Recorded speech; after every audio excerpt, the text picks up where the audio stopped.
അത്യുന്നതനായ ദൈവത്തിനും മഹത്വം. ഹർമഗദോൻ എന്ന വിഷയത്തെക്കുറിച്ചാണ് ഇവിടെ പ്രസ്താവിക്കുന്നത്.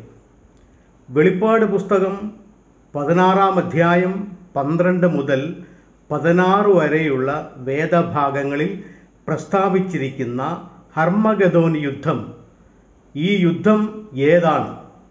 ഇത് അക്ഷരികമായ യുദ്ധമാണോ? ഇതിൻ്റെ അർത്ഥം എന്താണ്? ഈ വിഷയത്തെ ഇവിടെ വിശകലനം ചെയ്യുന്നു. ക്രിസ്തുവിൻ്റെ സഭയ്ക്ക് നേരെ പൈശാചിക ശക്തികൾ നടത്തുന്ന അന്തിമ പോരാട്ടമാണ് ഹർമഗദോൻ യുദ്ധം എന്നാണ് ഈ വിഷയത്തെക്കുറിച്ച് പൊതുവിലുള്ള വേദപഠിതാക്കളുടെ പഠനങ്ങൾ. ഇത് ശരിയാണോ എന്ന ആ വിഷയം, ഹർമഗദോൻ എന്ന ഈ വിഷയത്തെ ശരിയായ നിലയിൽ വിശകലനം ചെയ്യുവാൻ ഇവിടെ ഉദ്ദേശിക്കുകയാണ്. ദൈവത്തിൻ്റെ സഭയ്ക്ക് ഭൗതികമായ അക്ഷരീകമായ ഒരു യുദ്ധമുണ്ട് എന്ന് ചിന്തിക്കുവാൻ യാതൊരു ന്യായവും ഇല്ല. ആയുധമെടുത്ത് എതിരാളികളെ അക്ഷരീകമായ നിലയിൽ അവരോട് പോരാടുവാനോ അവരോട് യുദ്ധം ചെയ്യുവാനോ ദൈവശാസ്ത്രം നമ്മെ പഠിപ്പിക്കുന്നില്ല. യേശുക്രിസ്തുവിൻ്റെ പഠിപ്പിക്കലുകളിൽ അങ്ങനെയില്ല. ക്രിസ്തുവിൻ്റെ അപ്പോസ്തലന്മാരും അങ്ങനെ പഠിപ്പിച്ചിട്ടില്ല. അപ്പോൾ ഇവിടെ പറഞ്ഞിരിക്കുന്ന ഹർമഗദോൻ യുദ്ധം എന്താണ്, ആ യുദ്ധം അർത്ഥമാക്കുന്ന എന്താണ് എന്ന് കൃത്യമായും വ്യക്തമായും സമയപരിധിയിൽ ചുരുക്കി വിശദീകരിക്കുവാൻ ഉദ്ദേശിക്കുകയാണ്. ആ വേദഭാഗം ഒന്ന് വായിക്കുന്നു. ആറാമത്തവൻ തൻ്റെ കലശം യൂഫ്രട്ടീസ് എന്ന മഹാനദിയിൽ ഒഴിച്ച് കിഴക്ക് നിന്ന് വരുന്ന രാജാക്കന്മാർക്ക് വഴി ഒരുങ്ങേണ്ടതിന് അതിലെ വെള്ളം വറ്റിപ്പോയി. മഹാസർപ്പത്തിൻ്റെ വായിൽ നിന്നും മൃഗത്തിൻ്റെ വായിൽ നിന്നും കള്ളപ്രവാചകന്റെ വായിൽ നിന്നും തവളയെപ്പോലെ 3 അശുദ്ധാത്മാക്കൾ പുറപ്പെടുന്നത് ഞാൻ കണ്ടു. ഇവ സർവഭൂതലത്തിലുമുള്ള രാജാക്കന്മാരെ സർവശക്തനായ ദൈവത്തിൻ്റെ മഹാദിവസത്തിലെ യുദ്ധത്തിന് കൂട്ടിച്ചേർപ്പാൻ അത്ഭുതങ്ങൾ ചെയ്തുകൊണ്ട് അവരുടെ അടുക്കലേക്ക് പുറപ്പെടുന്ന ഭൂതാത്മാക്കൾ തന്നെ. ഞാൻ കള്ളനെപ്പോലെ വരും. തൻ്റെ ലജ്ജ കാണുമാറ് നഗ്നനായി നടക്കാതിരിപ്പാൻ തൻ്റെ ഉടുപ്പ് സൂക്ഷിച്ചും ജാഗരിച്ചും കൊള്ളുന്നവൻ ഭാഗ്യവാൻ. അവ അവരെ എബ്രായ ഭാഷയിൽ ഹർമഗദോൻ എന്നു പേരുള്ള സ്ഥലത്തിൽ കൂട്ടിച്ചേർത്തു. ഇവിടെ പറഞ്ഞിരിക്കുന്ന ഈ ഹർമഗദോൻ യുദ്ധം എന്താണ് അർത്ഥമാക്കുന്നത് എന്ന് വിശദീകരിക്കാം. 12 മുതലുള്ള വേദഭാഗങ്ങളിൽ നാം വായിക്കുമ്പോൾ അവിടെ യൂഫ്രട്ടീസ് നദിയിലെ വെള്ളം വറ്റിപ്പോകുന്നു എന്നവിടെ കാണുന്നുണ്ട്. കിഴക്ക് നിന്ന് വരുന്ന രാജാക്കന്മാർക്ക് വഴി ഒരുങ്ങേണ്ടതിനാണ് അതിലെ വെള്ളം വറ്റിപ്പോകുന്നത്. ഇതിനെക്കുറിച്ചുള്ളൊരു പഠിപ്പിക്കൽ ഇസ്രായേലിന് നേരെ, ഇസ്രായേലിലേക്ക് ദൈവത്തിൻ്റെ സഭയുടെ ശത്രുക്കൾ യൂഫ്രട്ടീസ് നദി വറ്റിപ്പോവുകയും ആ നദി കടന്ന് ഇസ്രായേലിൽ ദൈവത്തിൻ്റെ സഭയ്ക്കെതിരെ യുദ്ധത്തിനായി കടന്നു വരുന്ന ആളുകളെക്കുറിച്ചാണ് അവിടെ പറഞ്ഞിരിക്കുന്നതെന്നാണ് ചില ആളുകൾ അതിനെക്കുറിച്ച് വ്യാഖ്യാനിച്ചിരിക്കുന്നത്. ഈ വ്യാഖ്യാനം ശരിയായ രീതിയിലുള്ളതല്ല. കാരണം ഈ ആധുനിക യുഗത്തിൽ ഫ്ലൈറ്റിലൂടെ അല്ലെങ്കിൽ വിമാനങ്ങളിലൂടെ ഈ കിഴക്ക് നിന്ന് വരുന്ന യൂഫ്രട്ടീസ് നദിയുടെ തീരത്ത് നിന്നും ഇസ്രായേലിലേക്ക് എത്തുവാൻ ഒരു മണിക്കൂറോ അല്ലെങ്കിൽ അരമണിക്കൂറോ സമയം മാത്രം മതി. കപ്പൽ സൗകര്യമുണ്ട്, കപ്പലിലൂടെ യാത്ര ചെയ്യാം, അതുപോലെ തന്നെ വിമാനത്തിൽ യാത്ര ചെയ്യാം. മാത്രവുമല്ല, ആധുനിക യുദ്ധ സാമഗ്രികൾ വെച്ച് നോക്കുമ്പോൾ മിസൈലുകൾ ആകാശവിധാനത്തിലൂടെ വിട്ട് യുദ്ധം ചെയ്യാം. അപ്പോൾ അതുകൊണ്ട് നദി വറ്റിയ ആളുകൾ ആ നദി കടന്ന് യുദ്ധത്തിന് വരുന്നു എന്ന് പറയുന്നതിൽ യുക്തിക്ക് നിരക്കാത്തതായ കാര്യമാണ്. അതുകൊണ്ട് ആ വ്യാഖ്യാനം ശരിയല്ല. ഇവിടെ യൂഫ്രട്ടീസ് നദി വറ്റിപ്പോകും എന്ന് പറഞ്ഞിരിക്കുന്നതിൻ്റെ അർത്ഥം അക്ഷരീകമായി യൂഫ്രട്ടീസ് നദിയിലെ വെള്ളം വറ്റിപ്പോകും എന്നല്ല. ഈ നദിയെക്കുറിച്ച് ദൈവവചനത്തിൽ വളരെ വ്യക്തമായി പറഞ്ഞിട്ടുണ്ട്. വെളിപ്പാട് പുസ്തകത്തിൽ തന്നെ 9-ാം അധ്യായത്തിൽ യൂഫ്രട്ടീസ് നദിയെക്കുറിച്ച് പറയുന്നുണ്ട്.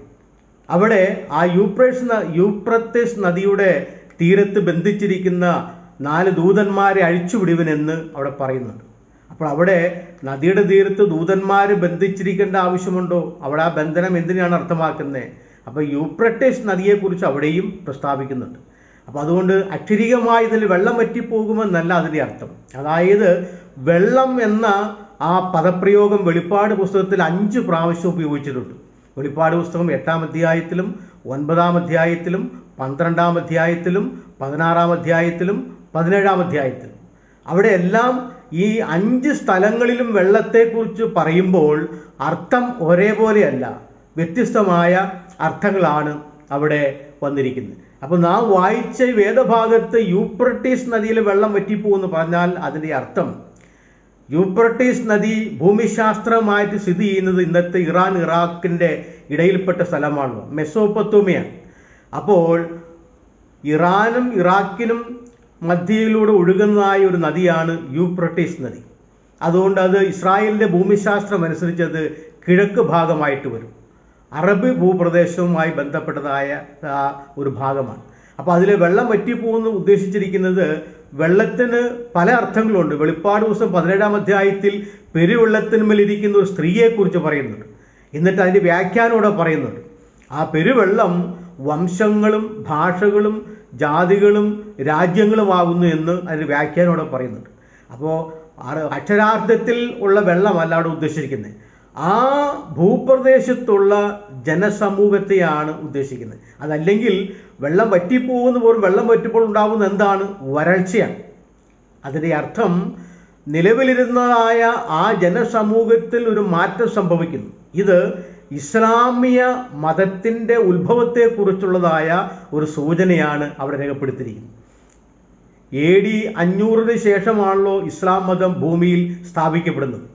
അപ്പോൾ യോഹന്നാൻ അപ്പോസ്തലൻ ഈ പ്രവചനം നടത്തുമ്പോൾ ഇസ്ലാമിയർ ഉണ്ടായിരുന്നില്ല, ഇസ്ലാം മതം ഉണ്ടായിരുന്നില്ല. അപ്പോൾ അറബ് ഭൂപ്രദേശത്ത് ഇസ്ലാം മതം രൂപമെടുക്കുന്നതിനെയും ക്രിസ്തീയ സഭയ്ക്ക് ഇസ്ലാമിയരിൽ നിന്ന് വളരെ ഉപദ്രവങ്ങൾ, ഓട്ടോമൻ തുർക്കിയുടെ കാലത്തൊക്കെ ഇസ്രായേലിനെ ആക്രമിച്ച ചരിത്രമൊക്കെ നമുക്ക് ചരിത്രത്തിൽ നിന്ന് മനസ്സിലാക്കാൻ കഴിയുന്നതാണ്. അപ്പോൾ ഇസ്ലാമിയരിൽ നിന്നും ദൈവത്തിൻ്റെ സഭയ്ക്ക് നേരിട്ടതായ അല്ലെങ്കിൽ നേരിടാൻ പോകുന്നതായ ഒരു കാര്യത്തെക്കുറിച്ച് ഉള്ള സൂചനയാണ് യൂഫ്രട്ടീസ് നദിയിൽ വെള്ളം വറ്റിപ്പോകും, കിഴക്കുന്ന രാജാക്കന്മാർ വഴിയൊരുങ്ങും വരുമെന്നുള്ളതായ സൂചന അതിനെയാണ് അത് അർത്ഥമാക്കുന്നത്. അല്ലെങ്കിൽ ദൈവസഭയുടെ ശോഷിച്ചതായിരിക്കുന്ന ഒരു അവസ്ഥയെ കൂടി അത് കുറിക്കുകയാണ്. അങ്ങനെ എതിർപ്പുകൾ കടന്നു വരുമ്പോൾ സഭയ്ക്കുണ്ടാവുന്ന മാന്യത്തെ അല്ലെങ്കിൽ സഭയ്ക്ക് നേരിടുമ്പോൾ ഉണ്ടാവുന്ന സഭ ശുഷ്കമാവുന്നതിൻ്റെ ഒരു അനുഭവം കൂടിയുണ്ട് ആ ഭാഗത്ത്. രണ്ടാമത് പറഞ്ഞിരിക്കുന്നത് മഹാസർപ്പത്തിൻ്റെ വായിൽ നിന്നും മൃഗത്തിൻ്റെ വായിൽ നിന്നും കള്ളപ്രവാചകന്റെ വായിൽ നിന്നും ദുരാത്മാക്കൾ അല്ലെങ്കിൽ ഭൂതാത്മാക്കൾ പുറപ്പെട്ടു വന്നു എന്നാണ് അവിടെ പറഞ്ഞിരിക്കുന്നത്.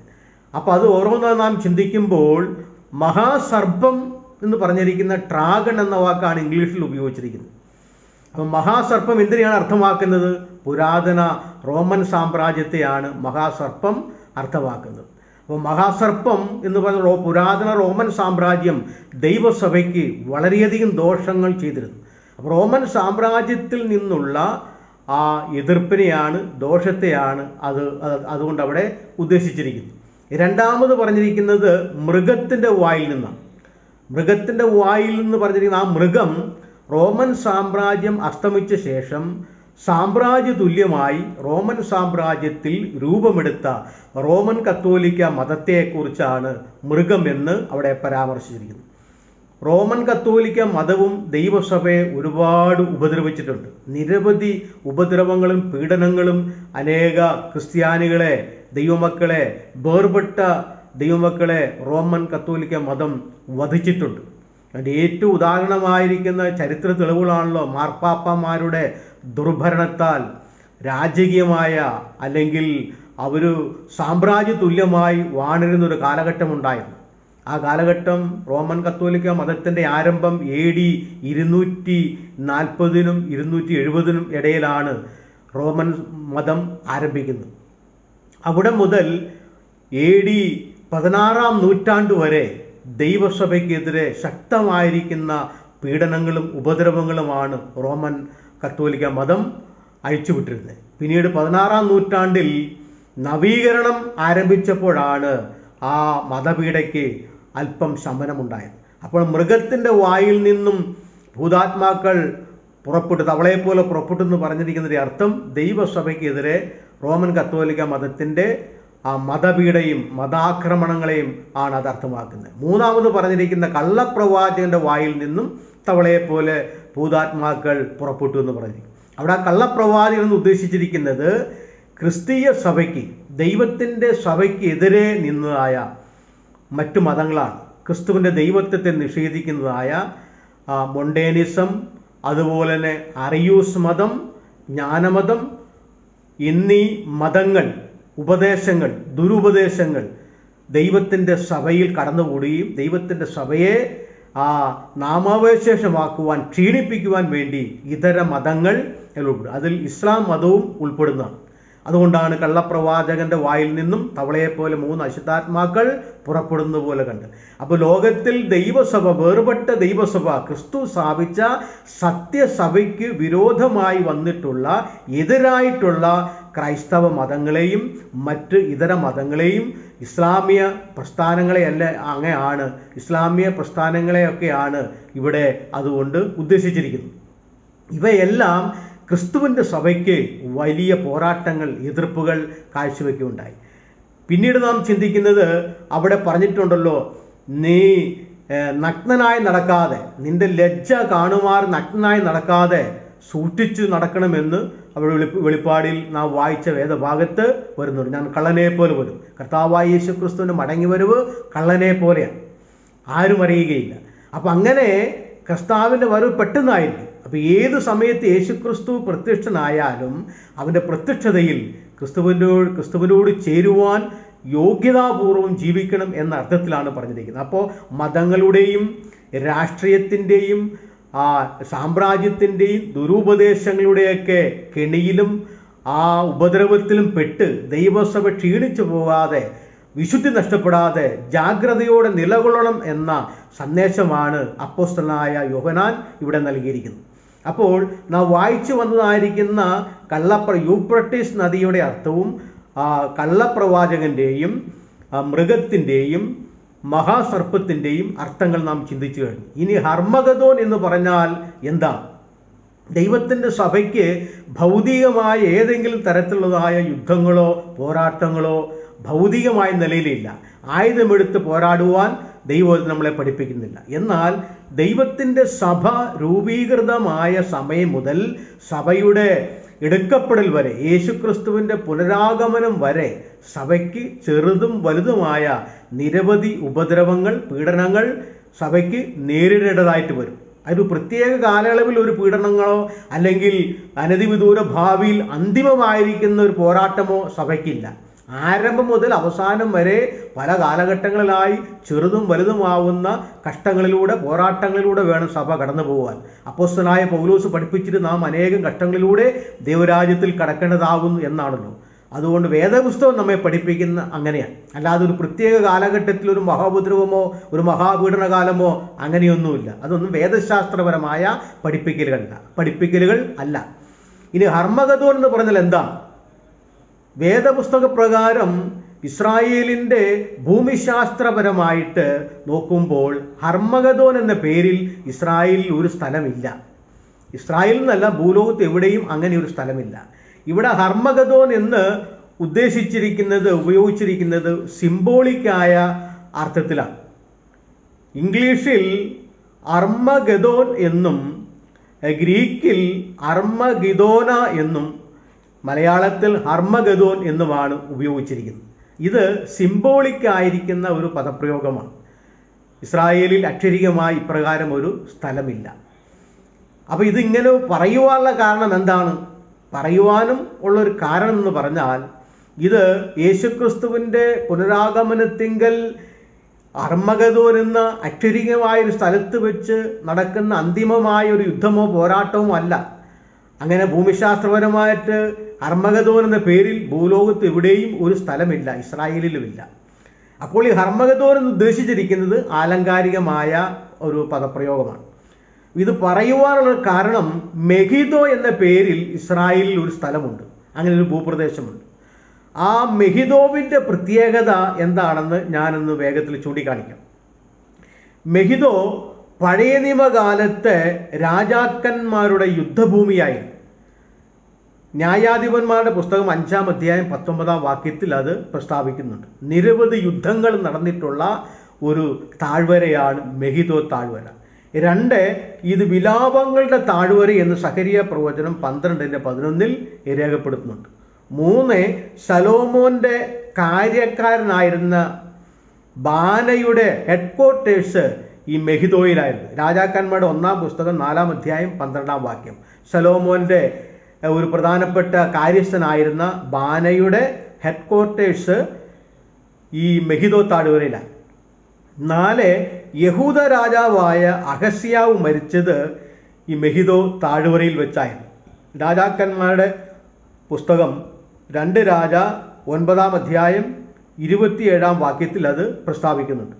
5-മതായി യോശിയ രാജാവ് കൊല്ലപ്പെട്ടതും ഇവിടെയായിരുന്നു. 2 രാജ 23-ാം അധ്യായം 29-ാം വാക്യം, 2 ദിനവൃത്താന്തങ്ങൾ 35-ാം അധ്യായം 22 മുതൽ 24 വരെയുള്ള വേദഭാഗങ്ങൾ. 6-മതായി മനശ്ശെക്ക് അവകാശമായി കിട്ടിയ ഭൂമി, അവകാശ ഗോത്രം ഭാഗം, അത് മെഹിദോയായിരുന്നു. യോശുവയുടെ പുസ്തകം 17-ാം അധ്യായം 11-ാം വാക്യവും ന്യായാധിപന്മാർ 1-27-ാം വാക്യത്തിലും അത് പറഞ്ഞിട്ടുണ്ട്. മോശയുടെ കാലശേഷം യോശുവ ഇസ്രായേൽ മക്കളെ കനാൻ നാട്ടിൽ പ്രവേശിപ്പിച്ച് അവർക്ക് ഈ ഭൂമി അവകാശമായി പകുത്തു കൊടുത്തപ്പോൾ മനശ്ശെ ഗോത്രത്തിന് കിട്ടിയ അവകാശ ഭൂമി മെഹിദോ താഴ്വരയായിരുന്നു. കൂടാതെ മെഹിദോയിൽ പണ്ട് ഈ ക്രിസ്തു ജനിക്കുന്നതിന് മുൻപ്, ക്രിസ്തുവിൻ്റെ അവതാരത്തിന് മുൻപ് അവിടെ ഇസ്രായേലിൽ ഒരു പട്ടാള ക്യാമ്പ് അവിടെ ഉണ്ടായിരുന്നു. കാരണം ഇവിടെ എപ്പോഴും യുദ്ധങ്ങളും രക്തച്ചൊരിച്ചിലുകളും വിലാപങ്ങളും സംഘർഷങ്ങളും നിറഞ്ഞ ഒരു ഭൂപ്രദേശമായിരുന്നു മെഹിദോ. അതുകൊണ്ട് ഇസ്രായേലിൻ്റെ നിരന്തരമായ ജാഗ്രതയോടെ സൂക്ഷിക്കുന്ന ഒരു പട്ടാള ക്യാമ്പ് അവിടെ ഉണ്ടായി. ഇതെല്ലാം മെഹിദോയുടെ പ്രത്യേകതകളാണ്. അപ്പോൾ ഇത് ചൂണ്ടിക്കാണിക്കാനുള്ള കാരണം പുതിയ നിയമ ഇസ്രായേലായ ദൈവത്തിൻ്റെ സഭ പഴയ നിയമ ഇസ്രായേലിന് ശത്രുക്കളിൽ നിന്നും മെഹിദോ താഴ്വരയിൽ വെച്ച് വളരെ യുദ്ധങ്ങളും പോരാട്ടങ്ങളും രക്തച്ചൊരിച്ചിലുകളും ഉണ്ടായതുപോലെ തന്നെ ദൈവത്തിൻ്റെ സഭയ്ക്കും ആത്മീകമായ പോരാട്ടങ്ങൾ ഉണ്ടാകും. അത് രാഷ്ട്രീയപരമായിട്ടും അതുപോലെ തന്നെ മതപരമായിട്ടും ഉപദേശപരമായിരിക്കുന്ന നിരവധി വെല്ലുവിളികളും പോരാട്ടങ്ങളും പരീക്ഷകളും ദൈവത്തിൻ്റെ സഭയ്ക്ക് നേരിടേണ്ടതായിട്ട് വരും. അങ്ങനെ നേരിടേണ്ടതായിട്ട് വരുമ്പോൾ അവിടെ അവർ വിശുദ്ധിയോടെ വിശ്വാസത്തോടെ ഉറച്ചു നിൽക്കണം എന്ന് അവരെ ഉറപ്പിക്കുന്നതിന് വേണ്ടിയാണ് യോഹന്നാൻ അപ്പോസ്തലൻ വെളിപ്പാട് പുസ്തകത്തിൽ 16-ാം അധ്യായത്തിലെ ഈ പ്രസ്താവന താൻ നടത്തിയിരിക്കുന്നു. അപ്പോൾ ഹർമഗദോൻ എന്നത് അക്ഷരികമായ ഒരു സ്ഥലം ഇല്ല. ഇനി മെഹിദോയുടെ മറ്റൊരു പ്രത്യേകതയോട് ചൂണ്ടിക്കാണിക്കാം.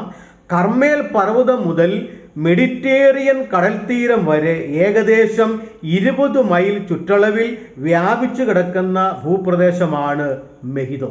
ഞാൻ ഈ മെഹിദോ സന്ദർശിച്ചിട്ടുണ്ട്, ഞാൻ അവിടെ പോയിട്ടുണ്ട്. അപ്പോൾ ഇന്നും അത് ഒരു താഴ്വരയായിട്ട് കിടക്കുകയാണ്. അപ്പോൾ ആ മെഹിദോ താഴ്വര ഇസ്രായേലിനെ സംബന്ധിച്ചിടത്തോളം ഇത് യുദ്ധഭൂമിയായി.